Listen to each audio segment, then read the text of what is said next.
The warm water flowed over her feminine frame. It eased the pent-up tension in her muscles. Rivulets of the crystal-clear liquid followed the curves of her slender frame. Alexis Akulov missed the warmth of home. Not that she had any real home to speak of. The orphanage where she had been raised was in Mexico City. She knew that she wasn't Latino. Her birth certificate listed her as Russian American. Her mother's name was Ryza Akulov. There was no father listed.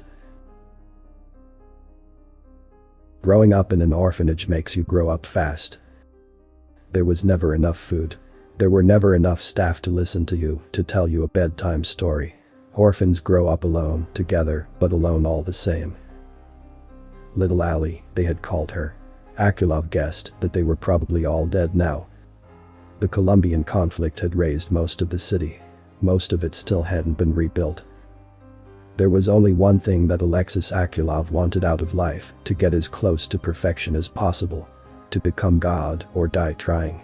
That was her mantra. She followed every syllable of it. Of course, Alexis didn't believe in God. What God would leave a child so alone? What God would steal away a mother and never even offer a father? No, to Alexis, perfection came only to men. There was nothing divine about it. It could be achieved, it could be sculpted out of the amorphous mass of wasted potential that resided in people. She had worked towards it tirelessly. Up before everyone else, training. Last one to bed, first one to the top of the hill. Every missed shot meant 50 more hits to make. Every failed rep in the gym meant 4 more. There was no rhyme or reason to the world. There was no innate sense of order or purpose. There was only her will, her body, and her mind. Alexis Akulov was the only friend she had. Alexis Akulov was the only friend that she needed. I'm going to be the best because nothing else matters. As the water poured over her, she thought about the potential that was being wasted. Soldiers like Chris Anders. He could be one of the best if he could pull his head out of his own ass. It's a pity.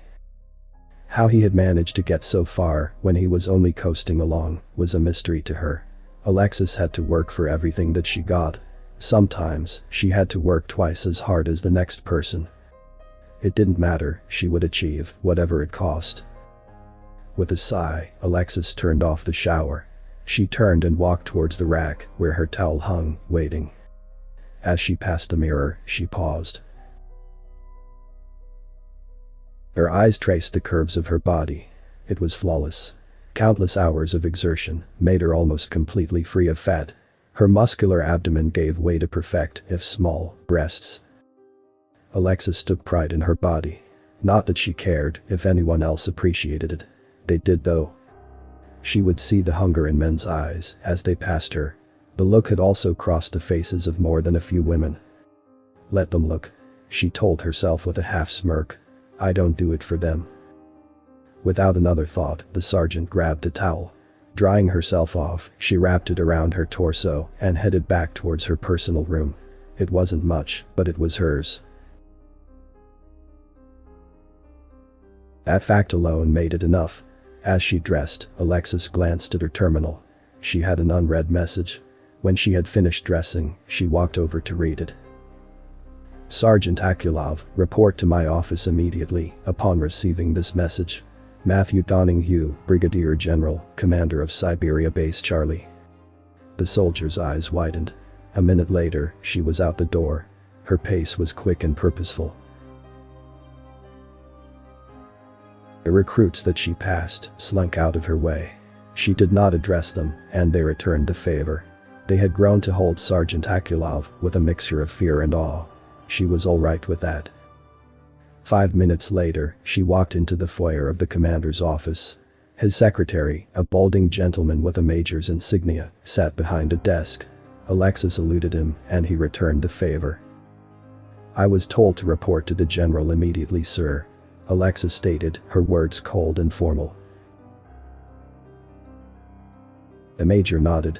Yes, he's expecting you. Go on in. The bald man looked back down at his terminal. Alexis nodded and then traversed the room. When she reached the closed door on the other side, her eyes traced the words written across the frosted glass. Commander Donninghue. She exhaled and then knocked. There was no reply for a moment. Then a gruff voice sounded from the other side. Yes, come in. She obliged. The door opened into a large office. It was covered on all sides by massive bookshelves. They were filled with recognizable titles of every genre. The general himself was a well-built man. He had been a soldier in the 106th Airborne Division before being transferred to Central Command. It was said that a sniper round tore off his left leg just below the knee. He walked on his prosthetic with a limp ever since. Sir, you requested my presence.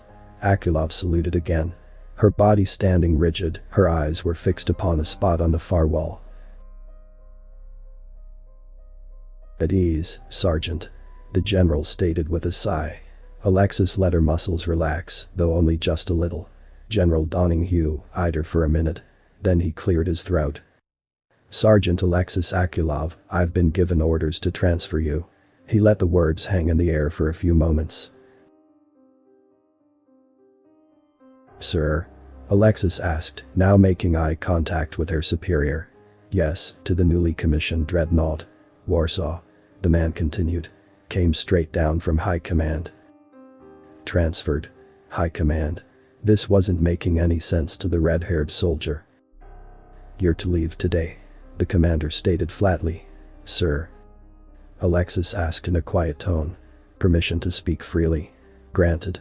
Why, sir? The older officer shook his head. Hell if I know. They didn't see fit to tell me. You're the second one today. Earlier, I was given orders to transfer a Kara Sturm to the Office of Military Intelligence. She's only a private. I don't have a clue. The commander looked legitimately stumped, but he didn't say anything more. You best get your things packed, Sergeant. The general stated. Then his brow furrowed. Actually, there's one other thing.